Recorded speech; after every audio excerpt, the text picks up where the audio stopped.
ప్రభు యేసుక్రీస్తు నామములో మీ అందరికీ శుభములు. సామాన్య 5వ బుధవారము. దేవుడైన యావే ఏదేనులో ఒక తోట వేసెను.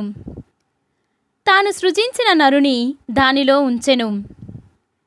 మొదటి పట్టణము 2వ అధ్యాయము 5వ వచనము నుండి 9వ వచనం వరకు మరియు 15వ వచనము నుండి 17వ వచనం వరకు. దేవుడైన యావే భూమిని ఆకాశమును సృష్టించిన నాడు నేల మీద పచ్చని చెట్టు చేమ ఏవియును లేవు. ఏలన దేవుడు భూమి మీద వానలు కురిపింపలేదు. నేల సాగు చేయువాడెవ్వడునూ లేడు. కాని వానలు లేకపోయినా భూమి నుండి నీరు పెళ్ళుబుకి దాని నెల్లా తడుపుచుండెను. అప్పుడు దేవుడైన యావే నేల మట్టిని కొంత తీసుకొని దాని నుండి మానవుని చేసెను. అతని ముక్కు రంధ్రములో ప్రాణవాయువు నూదెను. నరుడు జీవము గలవాడయ్యెను. దేవుడైన యావే ఏదేనులో తూర్పుగా ఒక తోటను నాటెను. తాను సృజించిన నరుని దానిలో ఉంచెను. చూచుటకు ఇంపుగా నుండి తినుటకు తీయగా నుండు పండ్లనిచ్చు చెట్లన్నీ ఆ తోటలో పెరుగునట్లు చేసెను. తోట నడుమ ప్రాణమిచ్చు చెట్టును మంచి చెడ్డల తెలివినిచ్చు చెట్టును దేవుడైన యావే సృష్టించెను.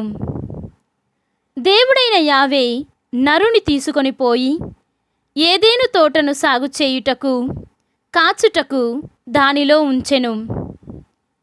మంచి చెడ్డల నుంచు తెలివినిచ్చు చెట్టు పండ్లు తప్ప నీవు తోటలో ఉన్న ప్రతి చెట్టు పండును తినవచ్చును.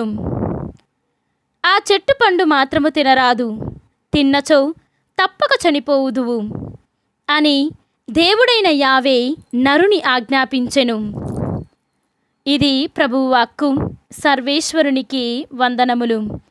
ఈనాటి సువిశేషము పునీత మార్కు గారు వ్రాసిన సువిశేషము 7వ అధ్యాయము 14వ వచనము నుండి 23వ వచనము వరకు.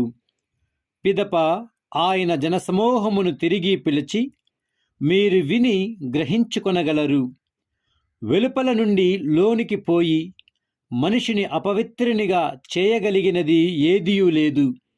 కాని లోపల నుండి బయలువెళ్ళునవే మనిషిని అపవిత్రునిగా చేయును అనెను.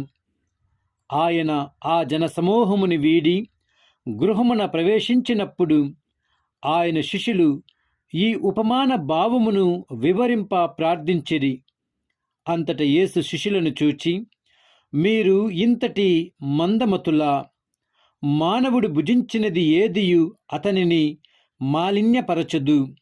ఏలన అది హృదయములో ప్రవేశింపక ఉదరములో ప్రవేశించి ఆ పిమ్మట విసర్జింపబడుచున్నది. అన్ని పదార్థములు భుజింపదగినవే అని ఆయన పలికెను. మానవుని మాలిన్యపరచునది వాని అంతరంగము నుండి వెలువడినదే.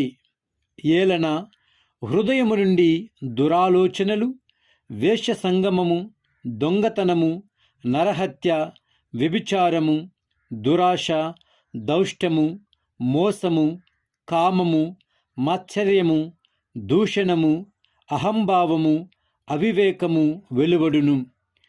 ఇట్టి చెడుగులన్నీ మానవుని అంతరంగము నుండియే వెలువడి అతనిని మలినపరచును అని పలికెను.